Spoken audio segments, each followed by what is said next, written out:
언어라는 것은 굉장히 중요한 의미를 가지고 있습니다. 하나님께서 세상을 창조하신 창조물 중에 유일하게 언어를 주신 것은, 언어를 허락한 것은 사람밖에 없습니다. 언어라는 것은 하나님께서 인간에게 주신 선물입니다. 하나님께서 아담에게 창조물의 이름을 짓도록 그렇게 허락을 해주셨죠. 하나님은 아담에게 언어를 주심으로 그 언어를 가지고 아담은 창조물의 이름들을 하나씩 지어갔습니다. 언어는 능력입니다. 언어를 통해 자신의 사고나 생각을 남에게 전달할 수 있게 됩니다. 그래서 언어란 인간의 인간됨을 구별하는 가장 구체적인 것이라고 우리는 말할 수 있습니다. 요한복음 1장에 보면은 태초에 말씀이 계시니라 라고 시작을 하죠. 그 말씀이 하나님과 함께 하셨다라고 말합니다. 그러면서 하나님은 곧 말씀이다 라고 말씀하십니다.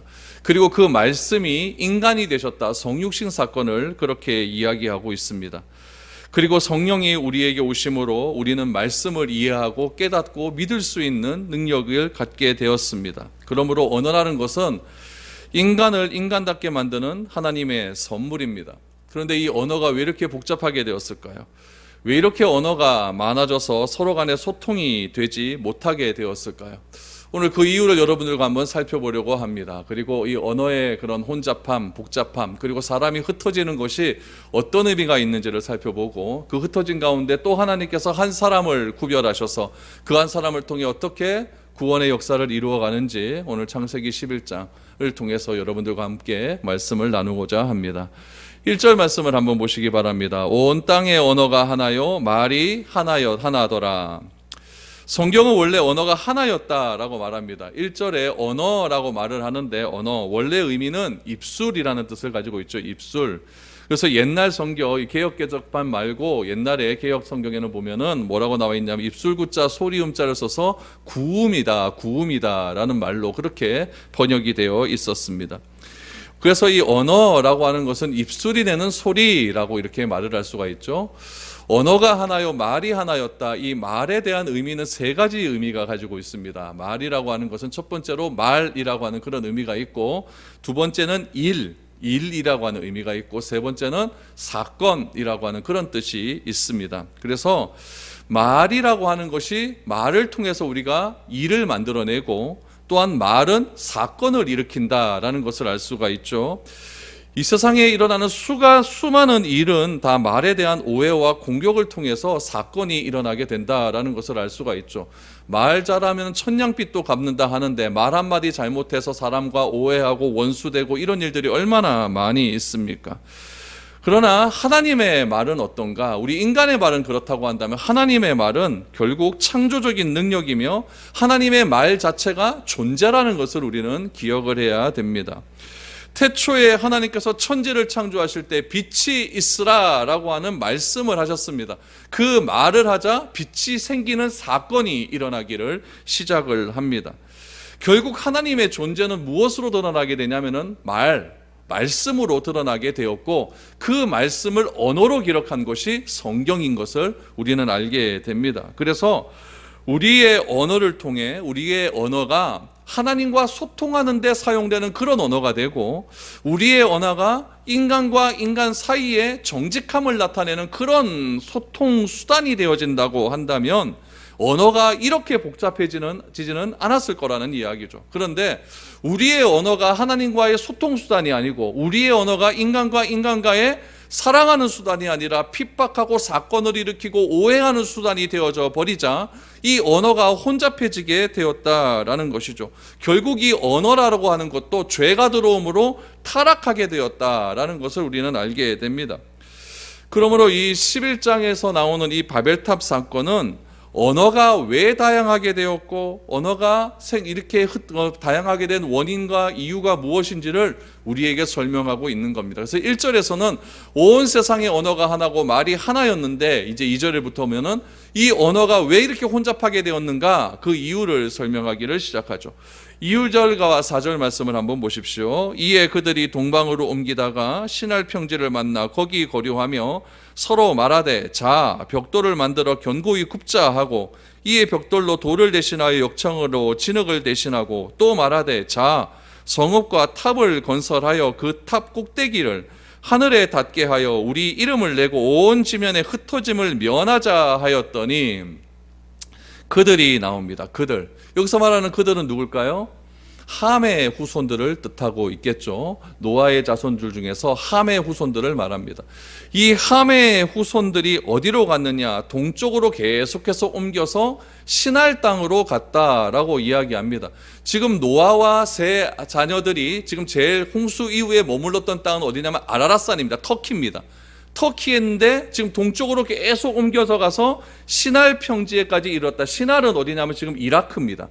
그러니까 꽤 먼 거리를 걸어서 동쪽으로 이동을 하게 되었죠.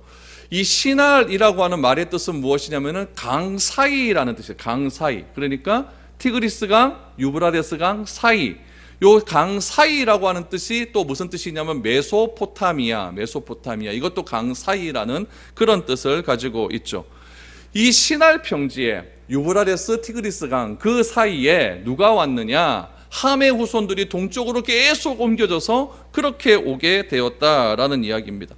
그 함의 후손 중에 누구도 같이 왔었냐면은 우리 지난주에 보았던 영웅 니므롯, 인간 사냥꾼 니므롯을 중심으로 한 강력한 군주제를 일으킨 그런 사람들이 계속해서 동쪽으로 와서 그렇게 와서 도시를 만들고 성을 만들고 탑을 쌓기를 시작했다라고 말을 합니다. 여러분, 이것이 인간의 역사고 인류가 걸어가는 길 아니겠습니까? 바로 인류의 역사이고 죄인의 역사라는 것을 이렇게 알게 됩니다. 가인도 보세요. 가인도 동생을 죽입니다. 동생을 죽인 후에 어디로 갔습니까? 다 동쪽으로 갑니다. 동쪽으로 가서 성을 쌓죠. 그 성의 이름이 뭐였더라? 에녹성. 자기의 아들의 이름을 에녹성이라고 이렇게 만들어 버립니다. 함은 누구의 자손이냐면 노아의 자손입니다. 당대 의인이었고 완전한 자였고 하나님과 동행한 자였습니다. 요즘 말로 하면 모태신앙이죠. 모태신앙의 자녀 중에 함이라고 하는 자가 와가지고 나와서 그 함이라고 하는 자녀가 동쪽으로 가서 지금 강력한 군주제를 형성하여 탑을 쌓고 성을 쌓고 도시를 만들기를 시작을 합니다. 여러분, 이것이 죄인의 속성입니다. 가인의 후손이건 노아의 후손이건 간에 따지지 않고 하는 것은 무엇이냐면 죄가 들어감을 통해서 쌓는 일을 한다는 거예요. 자꾸 쌓습니다. 자꾸 쌓아요. 방어벽을 쌓게 된다는 이야기죠. 그렇다면은 이들이 왜 이렇게 쌓을까요? 왜 이렇게 성을 쌓고 왜 이렇게 탑을 쌓고 왜 이렇게 모여서 이런 일들을 하게 될까요? 성경은 우리에게 그 이유를 세 가지로 설명을 합니다. 첫 번째는 무엇이냐? 하늘에 닿고자 하는 교만이다. 하늘에 닿고자 하는 교만. 우리가 자꾸 하늘로 가자. 하늘에 닿고자 하는 교만. 결국 하나님처럼 되고자 하는 교만이 그들 가운데 있었다라는 것이죠. 높이 쌓고자 하는 것의 출발점이 어디냐? 하늘에 닿자. 다시 말하면 하나님처럼 되고자 한다라는 이야기죠. 우리 지난주에 구글 창업자가 요번에 로켓 쏴서 우주선 타고 올라갔잖아요. 몇 미터 올라갔죠? 100km 올라갔다 그래요. 여기서부터 100km. 이 말이 안 되잖아요. 그렇죠? 얼마나 높은 곳으로 올라갔다 왔어. 그래서 10분 동안 우주여행하고 내려왔다 그러잖아요. 100km. 근데 얘네들이 쌓은 성은 얼마나 높이 쌓았길래 하늘에 닿고자 해가지고 그렇게 쌓았을까요? 여러분, 이것은 하나님과 한번 겨루어보자. 하나님과 되려고 한다라는 이야기죠. 사탄이 하와에게 찾아와서 한 말이 무엇이었냐면 너도 하나님처럼 될 수 있다. 교만이란 결국 무엇이냐면 내가 하나님처럼 되고자 하는 마음의 의지를 교만이라고 합니다. 그래서 교만이라고 하는 것이 죄의 모든 것의 뿌리입니다. C.S. 루이스라고 하는 기독교의 아주 유명한 그런 학자가 있습니다. 책도 굉장히 많이 읽는 사람인데 이 C.S. 루이스가 무엇이라고 이야기하냐면은 교만이라고 하는 죄에 비하면은 우리가 살아가면서 짓는 죄는 아무것도 아니다라고 이야기합니다. 우리가 살아가면서 남에게 뭐 상처도 주고 남의 뭐 사기도 치고 도둑질도 하고 뭐 이런 거 많이 하지 않습니까? 교만은 그거에 비하면 그러니까 교만이 제일 크다라는 것을 C.S. 루이스는 말을 하고 있죠. 고고학자들이 이라크 지방, 그 티그리스 유브라데스 지방에서 막 발굴을 했습니다. 발굴을 했더니 바벨탑의 터와 같은 그런 곳을 발견을 했습니다. 그래서 이게 바벨탑이다, 바벨탑일 줄 모른다 이렇게 했는데 그것을 조사를 해봤더니 둘레가 90m. 굉장히 크죠, 그렇죠? 둘레가 90m. 높이가 100m 정도 쌓았을 것 같다. 그러니까 그 당시에는 100m, 100 그러면 굉장히 높은 수치 아니겠습니까? 100m를 쌓으려고 하니까 둘레가 90m 정도 되는 그런 기둥이 있어야 된다라는 것을 알게 되는 거죠. 그래서 이 바벨론 지역, 요즘 말로 하면 이라크 지역에 계속해서 고고학적으로 발굴을 하다 보니까 지구라트라고 하는, 그러니까 우리 이집트에 가면 피라밋이 이렇게 있지 않습니까? 피라밋이 있는데 그 피라밋은 뾰족하잖아요. 근데 지구라트는 뭐냐면은 뾰족하지는 않고 위가 평평합니다. 평평하면서 이렇게 된 그런 오각형 같은 면체로 그런 것들 지구라트라고 하는데, 그 지구라트도 보니까 가로 세로 길이가 한 2m, 높이가 한 60m 정도 되는 그런 것들이 계속해서 발견이 된다는 이야기죠. 이건 뭐냐면 성을 쌓는다는 작업이죠. 성을 쌓고 자꾸 쌓는다는 것은 도시화가 되어가는 그런 과정이다라는 것이죠. 도시화가 된다. 그것은 뭐냐면은 기술이 발전된다라는 의미 아니겠습니까? 본문에서도 이 도시화가 되어가요. 성을 쌓아요. 성을 쌓다 보니까 기술이 발전이 됩니다. 그 기술을 뭐라고 이야기하냐면 우리가 벽돌을 굽자. 옛날에는 어떻게 했냐면 진흙을 이렇게 쌓아갖고 이렇게 발랐거든요. 진흙을 발라가지고 거기다가 물을 묻혀놓고 그것을 태양빛에 말려서 그렇게 흙담을 쌓았죠. 근데 그렇게 쌓아갖고는 높이 쌓을 수가 없는 거죠. 그럼 어떻게 쌓아야 되느냐? 그럼 벽돌을 한번 만들어 보자. 벽돌을 이렇게 쌓습니다. 쌓는데 그 벽돌과 벽돌 사이를 접착제로 붙여야 될 거 아닙니까? 요즘은 뭘로 붙여요? 시멘트로 붙이잖아요. 걔네들이 또 기술이 발전이 됩니다. 무엇으로 붙입니까? 역청으로 붙이자. 그러니까 점점 탑을 쌓고 성을 쌓는 그런 모든 과정이, 도시화가 되어가는 과정이 기술이 점점 발전되어져 가는 그런 상황으로 지금 바뀌어져 있는 것입니다. 그것을 만드는 이유가 무엇이겠습니까? 하나님을 대적하고 하나님의 그런 심판을 내가 이제 우리 인간의 힘을 가지고 한번 대항해보자라는 그런 의미가 담겨져 있는 것이죠. 이 니므롯은 함의 자손이죠. 함은 노아의 자손입니다. 함은 무엇을 경험했냐면은 노아의 홍수를 경험을 했죠. 홍수 심판 속에서 살아남은 사람은 아무도 없었습니다. 그러면 하나님께서 또 심판을 하신다. 또 물로 심판을 하신다. 그럼 어떻게 하면 살 수 있을까? 높이 쌓으면 된다. 하나님을 대적하려는 거죠. 하나님의 심판을 대적하려는 그런 마음에서 계속해서 니므롯을 비롯한 그 사람들은 계속 높이 쌓고자 하는 그런 열망들이 있었다는 거죠. 타락한 인간들의 생각은 무엇이냐? 하나님을 대적하겠다라는 이야기죠. 그래서 우리가 하늘에 한번 닿아보자. 두 번째 쌓는 이유는 뭐냐? 내 이름을 내보자. 유명해지자는 겁니다. 여러분, 각 나라에 가면은 각 나라에 그런 굉장히 중요한 건물들이 있습니다. 저 어렸을 때 서울에서 제일 유명한 건물이 뭔지 아십니까? 63빌딩. 가보셨습니까? 예. 저도 가봤습니다. 63빌딩. 요즘은 잠실타워 그거 있죠? 그런 게 있죠. 저기 사우디 아랍에미레이트 이런 데 가면 막 칼 압둘 자바 뭐 이런 엄청나게 큰 건물들이 있지 않습니까? 뉴욕에 가도 얼마나 큰 건물들이 있습니까? 다 도시를 상징하는 그런 건물들이죠.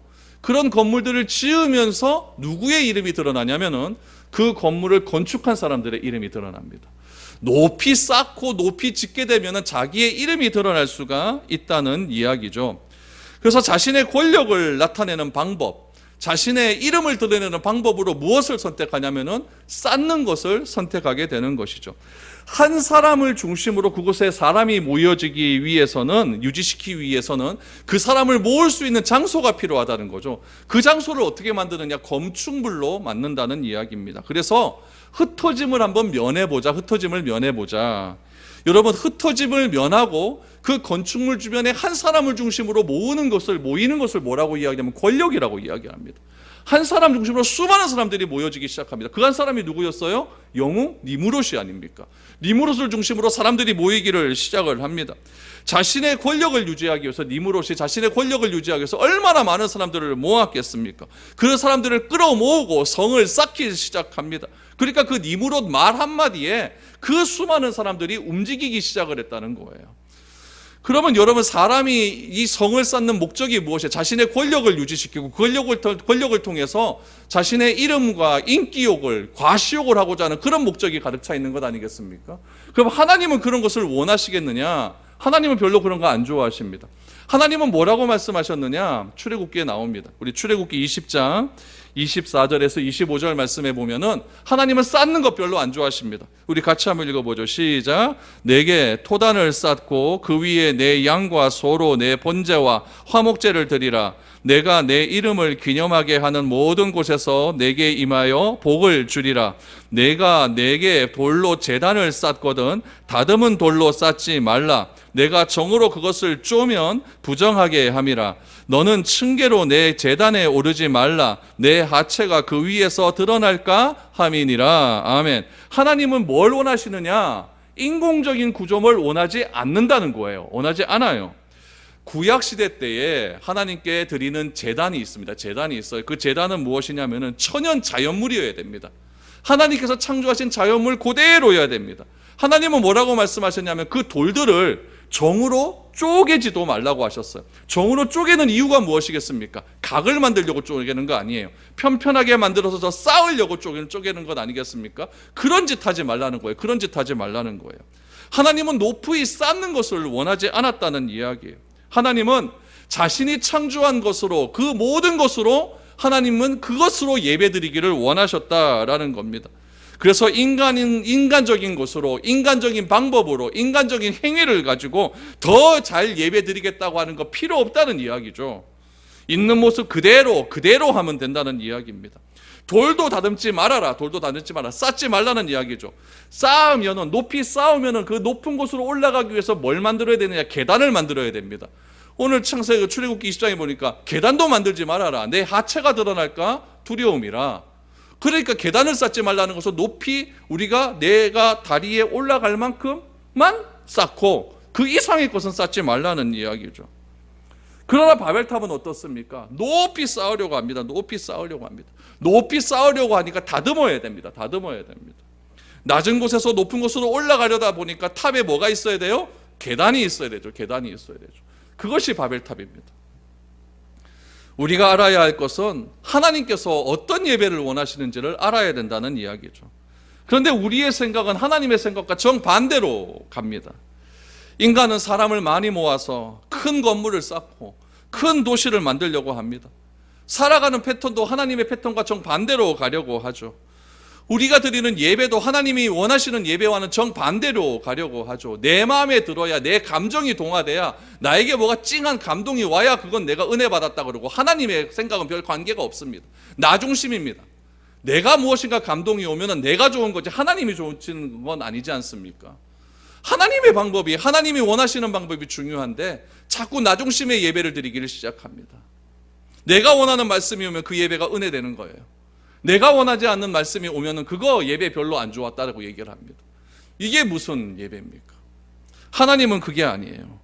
그러다 보니까 우리가 살아가는 이 사회나 우리가 경험하는 이 교회에서의 예배도 자꾸 하나님이 원하시는 방향과 반대로 가고 있다는 것을 우리는 알아야 됩니다.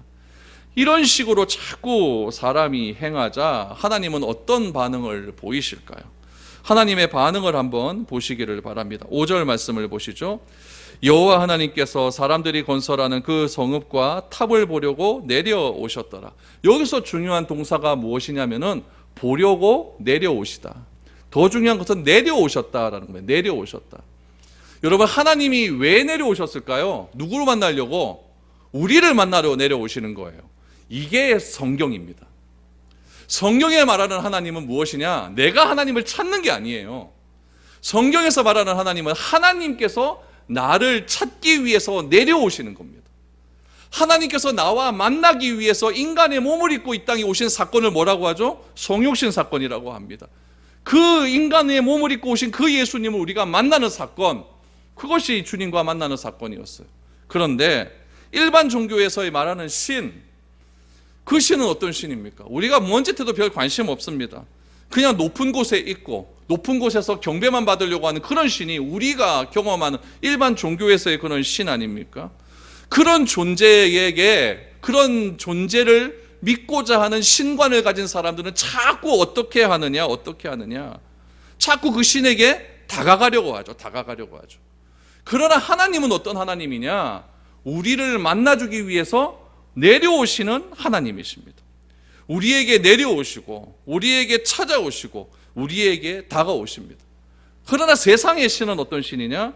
인간이 하나님을 자꾸 찾아가려고 합니다. 인간이 자꾸 신을 찾아가려고 하죠. 그래서 그런 신관을, 그런 종류의 믿음을 뭐라고 이야기하냐면 지성이면 감천이다. 3000번 절하면은 들어주신다. 지성이면 감천인 신앙이 우리 교회 안에서도 자꾸 있는 거예요. 하나님이 우리를 찾아오신다는 사실을 기억하시기 바랍니다. 아브라함이 하나님을 찾은 것이 아니라 하나님이 아브라함을 찾아 내려오셨습니다. 내려오셨어요. 노아가 하나님을 찾은 것이 아니라 하나님이 노아를 찾으셨습니다. 범죄한 인간 아담은 숨었지만 하나님이 아담아 어디 있느냐? 하나님이 먼저 찾으시는 것이 기독교 신앙의 본질입니다.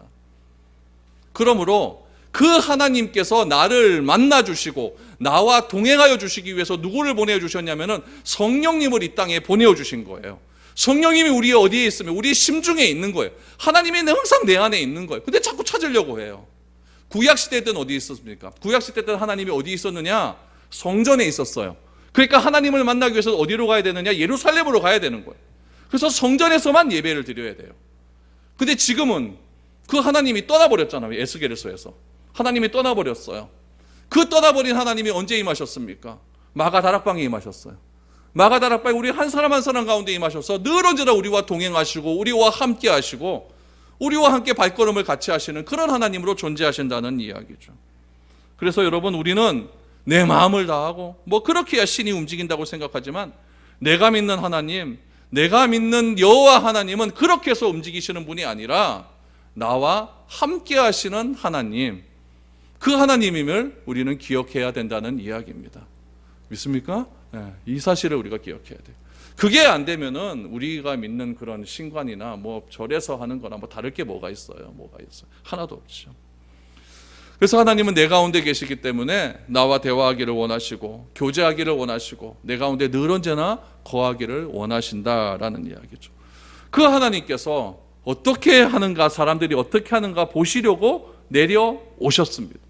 오셔서 그러면 뭘 하시겠습니까? 무슨 말씀을 하시겠죠. 그 말씀이 6절에서 8절입니다. 여호와께서 이르시되 이 무리가 한 족속이요 언어도 하나이므로 이같이 시작하였으니 이후로는 그 하고자 하는 일을 막을 수 없으리로다. 자, 우리가 내려가서 거기서 그들의 언어를 혼잡하게 하여 그들이 서로 알아듣지 못하게 하자 하시고 여호와께서 거기서 그들을 온 지면에 흩으셨으므로 그들이 그 도시를 건설하기를 그쳤더라.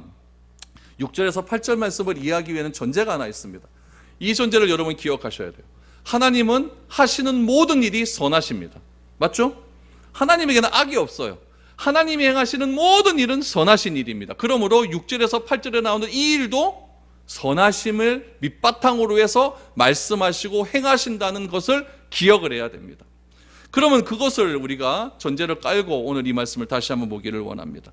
이 무리가 한 족속이며 언어가 하나이기 때문에, 한 족속, 누구의 족속입니까? 함의 후손들이죠.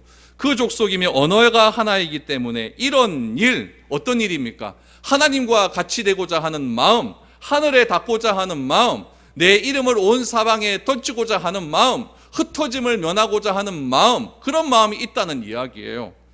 그런 일이 하고자 했다는 거죠. 그런 일을 하고자 하고 있다 지금. 그래서 우리는 말합니다. 뭉치면 살고 흩어지면 죽는다 그러는데 왜 하나님께서 이걸 싫어하시는가? 하나님은 그러면 하나 되기를 싫어하시는가? 그렇지 않습니다. 하나님도 하나 되기를 원하시고 있습니다. 성부, 성자, 성령 한 하나님 아니십니까? 예수님께서 십자가 지시기 전에 다락방 강화를 통해서 하나님, 우리가 하나 된 것 같이 제자들도 하나 되게 하여 주시옵소서, 이런 기도하지 않았습니까? 하나님은 하나 되기를 원하시는 하나님이십니다. 그러나 하나님을 대적하기 위해 하나가 되는 것은 극도로 싫어하십니다.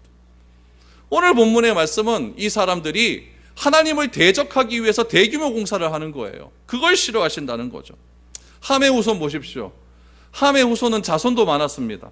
기술력도 탁월했죠. 그 당시에 벽돌을 만들어요.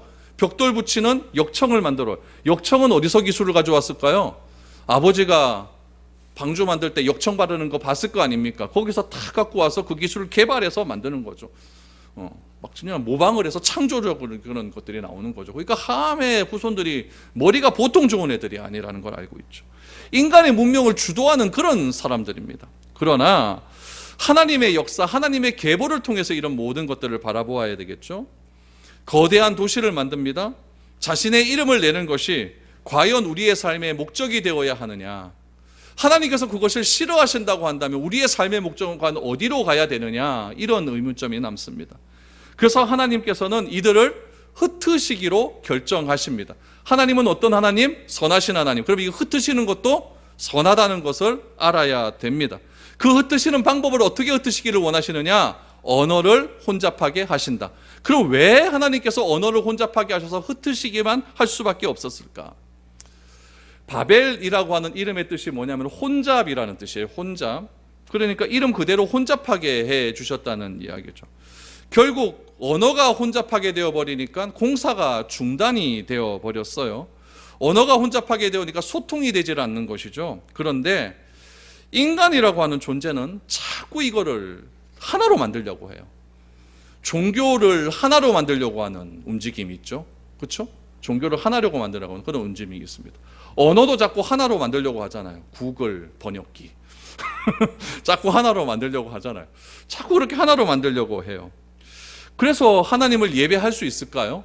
종교가 하나가 된다? 그래서 하나님이 예배가 될까? 가치관부터가 다른데요. 그렇죠? 신관부터가 다른데 하나님께 예배가 될까? 기술을 자꾸 발전시켜서 무엇인가 하나가 되려고 합니다. 기술이 발달됨을 통해서 하나가 될까요? 그것도 아닌 것 같아요. 요즘 AI, 인공지능 모르면 이런 뭐 사람도 아니라 그러잖아요. 그렇죠? 뭐 안 됩니다. 그럼 인공지능을 통해서 추구하는 것의 끝은 어디일까요? 과연 무엇을 추구하게 될까요? 바둑도 떠도 안 돼요. 체스를 떠도 안 돼요. 그럼 결국 어떻게 될까? 인간 복제가 들어갑니다. 인간 복제. 저 인간 복제로 논문 한번 썼었는데. 인간 복제를 제가 공부하다 보니까 인간 복제를 가지고 뭐 별 희한한 것들이, 가치관들이 다 나와요. 인간 복제하면 뭐가 그래 좋을까? 의학 기술이 발달해 우리 줄기세포가 다 조화가 되어서 죽은 사람을 살려낼 수 있다. 과연 그렇게 될 수 있을까? 인간이 궁극적으로 추구하는 기술의 끝은 과연 어디인 것 같습니까? 바로 그거예요. 하나님과 같이 되려고 한다. 하나님과 같이 되려고 한다. 하나님은 바벨탑 사건을 통해서 언어를 혼잡하게 하심으로 공사를 그만두게 하십니다. 그럼 여러분, 이 하나님께서 언어를 혼잡하게 해서 사람을 흩으셨다. 이것이 은혜일까 저주일까?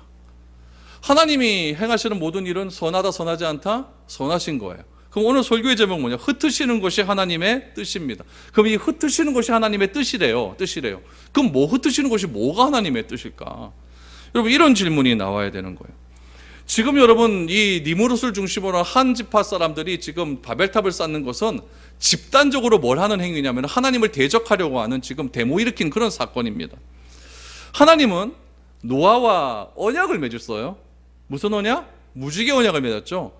다시는 물로 심판하지 않겠다라고 하는 그런 언약을 내렸어요. 그러면 인간의 이런 행동에 대해서 사람들을 모아놓고 집단적으로 하나님을 대항하려고 하는 그런 행동을 대해서 하나님은 어떻게 반응을 보이셔야 될까요? 다 쓸어버려야죠. 어디 감히 하나님 앞에 피조물이 창조주한테 다 대들어? 다 쓸어버리는 게 맞죠.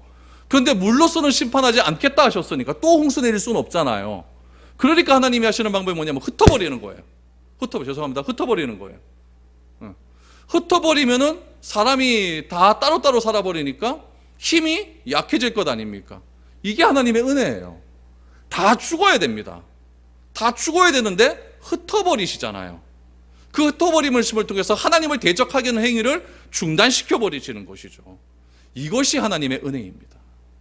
얼마나 놀라운 은혜입니다. 언어가 많아졌어요. 언어 많아지니까 쉽습니까? 어렵습니까? 이거 쉽지 않아요.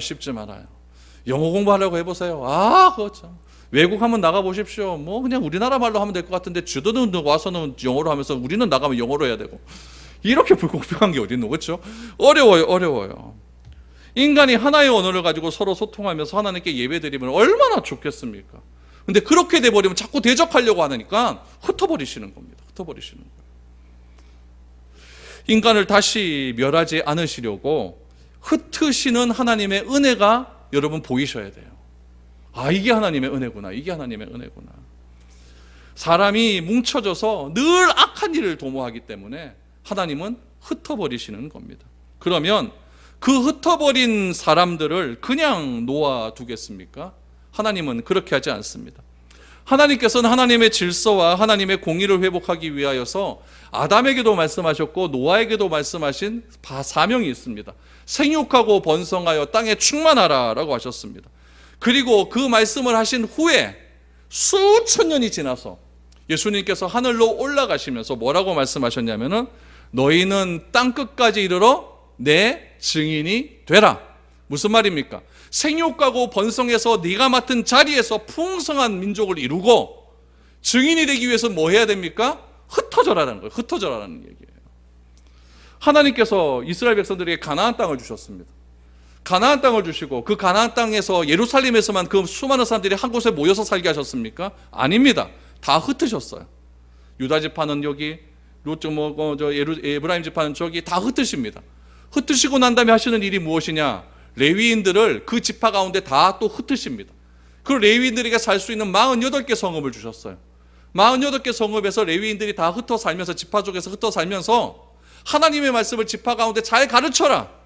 다시 말하면 뭐냐면 흩어진 백성들이 네 마음대로 살지 말고 하나님의 말씀대로 사는 그런 이스라엘 공동체를 만들어라. 그렇게 하기 위해서 레위인들을 흩으신 겁니다. 왜 사람들이 모여서 높은 성을 쌓습니까? 불안해서 그런 겁니다. 불안해서 그래요. 하나님을 떠난 사람들의 근본적인 감정 상태는, 심리 상태는 불안함입니다. 이 불안함을 해소하기 위해서 하늘을 닿는 성을 한번 쌓아보자. 자신의 이름을 한번 높여보자. 흩어짐을 면하려 해보자. 사람 좀 많아지면 안정되잖아요. 그렇죠? 근데 사람이 없고 막 이러면 좀 불안하지 않습니까? 하나님께서는 모여 있는 것을 별로 좋아하지 않습니다. 모여 있으면 모여 있고 난 다음에 다 흩어지라고 말씀하십니다. 교회도 마찬가지입니다. 교회도 모여야 돼요. 모여야 돼요. 그리고 모여서 끝나는 것이 아니라 흩어져야 됩니다. 각자의 자기 삶의 터전으로 다 돌아가야 돼요.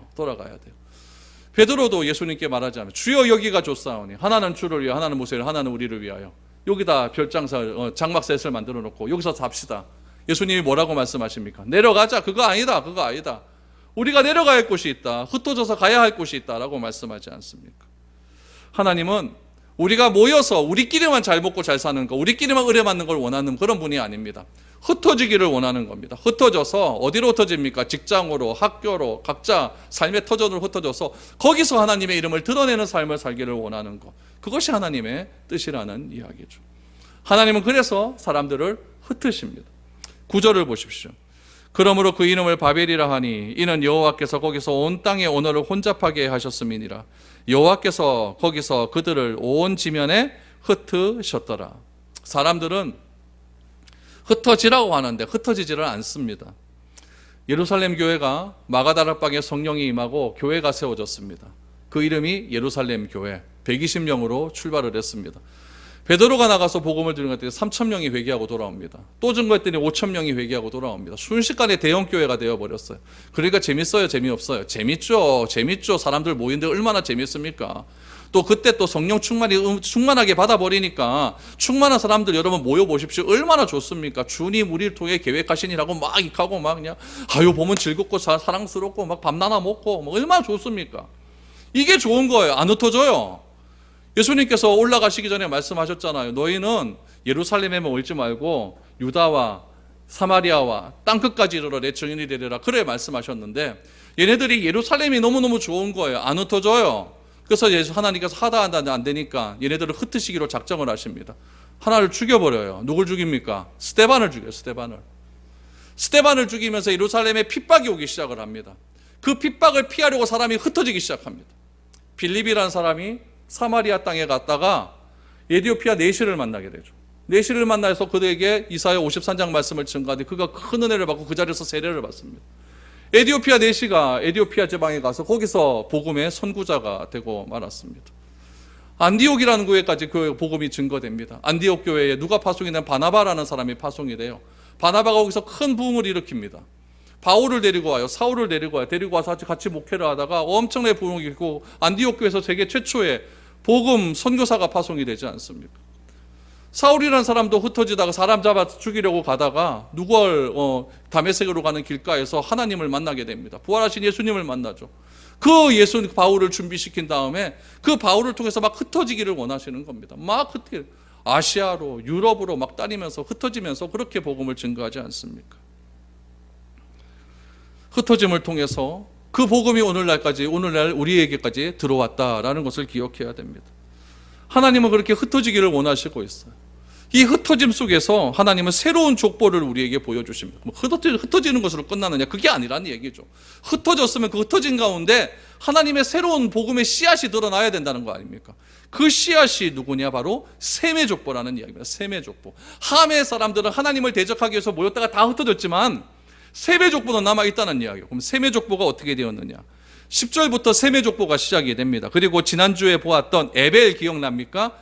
에벨로 시작을 해서 벨렉과 욕단을 낳았다 그랬지 않았습니까? 벨렉과 욕단이 나왔는데 욕단은 셈의 후손이었지만 함의 후손과 섞여서 죄의 길로 갔습니다. 10장에, 그렇죠? 10장에 이렇게 나왔고, 벨렉은 어떻게 되었느냐? 16절, 17절 말씀을 한번 보십시오.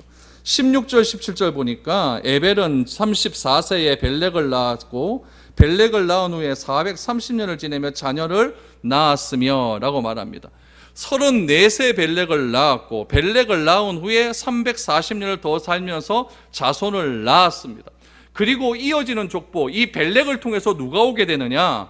이 벨렉을 통해서 24절부터 보시면 나홀은 209세에 데라를 낳았고 데라를 낳은 후 179년을 지내며 자녀를 낳았으며 데라는 70세에 아브라함과 나홀과 하란을 낳았더라.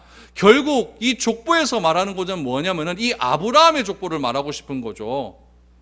지금 10장에서 노아의 자손 중에서 욕단이라고 하는 사람이 나왔는데 그 욕단이라고 하는 사람은 셈의 후손이었지만은 함의 후손과 섞여서 그렇게 죄의 길로 가버렸고, 벨렉은 어떻게 되었느냐? 그렇게 하지 않았다는 이야기예요. 이 벨렉의 후손 중에서 누가 왔느냐? 데라가 나옵니다. 데라, 아브라함의 아버지 데라가 나오고 데라가 낳은 아들 중에 누가 있어요? 아브라함이 있다라는 얘기입니다. 아브라함. 셈의 족보를 함과 야벳의 족보와 분리해서 지금 11장에 적은 이유를 아시겠습니까? 이 11장에 셈의 족보가 나와야 12장에 누가 나오냐면 아브라함이 나오기 때문에 그렇습니다. 아브라함이 갑자기 튀어나온 것이 아니라 철저한 하나님의 계보 가운데 태어났다는 것을 우리에게 알려주는 사건이 이 10장 이후의 셈의 족보의 사건이라는 이야기죠. 다시 말하면 바벨탑이라고 하는 죄인의 패턴을 거부한 사람들이 있다는 이야기예요. 그 사람이 누구냐면 벨렉이라는 사람입니다. 그런 바벨탑이라고 하는 그런 모든 것들을 거부하고 거친 돌이지만은, 정으로 다듬지 않은 그런 돌이지만은 하나님이 주신 것을 가지고 제단을 쌓고 그곳에서 하나님의 이름을 부르기로 작정한 사람들이 있다는 이야기죠.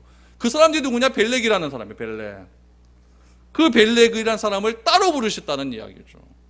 그 따로 부르심을 통해서 누가 나왔느냐? 데라가 나왔고, 데라의 아들 중에 누가 나왔어요? 아브람이 나왔다. 그러면서 여러분 참 재밌는 게 27절 보니까 데라가 나오는데 데라의 족보를 또 따로 끄집어내십니다. 그렇죠? 따로 끄집어내시면서 이 데라의 족보 가운데 우리가 눈여겨봐야 될 한 사람이 나옵니다. 그 사람이 누구냐면은 30절입니다. 30절 말씀 보시죠. 사레는 임신하지 못함으로 자식이 없었더라. 다시 말하면 불임이란 얘기입니다. 불임. 여러분 집에도 족보 있죠? 저도 어렸을 때 저희 아버지가 명절날 딱 되면 우리 달성서시 현관국파 32대손 족보책을 딱 펴다놓고 상진아 네 이름은 요 있다 이렇게 말씀해 주셨어요. 그런데 그 족보에 보면은 불임 여성은 없습니다. 애 낳지 못한 여성 족보에 안 들어가요. 맞죠? 여러분의 족보도 그럴 겁니다. 여러분의 족보도 애 낳지 못한 여성의 이름은 들어가지 않습니다. 그러나 하나님의 족보는 사레에는 임신하지 못함으로 자식이 없었더라. 그러면서 사레라고 하는 불임 여성이 하나님의 족보에 들어가 있습니다. 하나님의 족보를 이어가는데 이 불임의 여성의 이름을 왜 집어 넣었을까요? 이 족보는 우리에게 무엇을 알려주기 위함일까요? 여러분, 하나님의 족보는 하나님이 만드신다는 겁니다. 불임의 여성, 임신할 수 없는 여인을 통해서 하나님의 족보를 이어가시겠다고 하는 하나님의 의지가 담겨져 있는 겁니다. 여러분, 이것이 하나님의 방법입니다.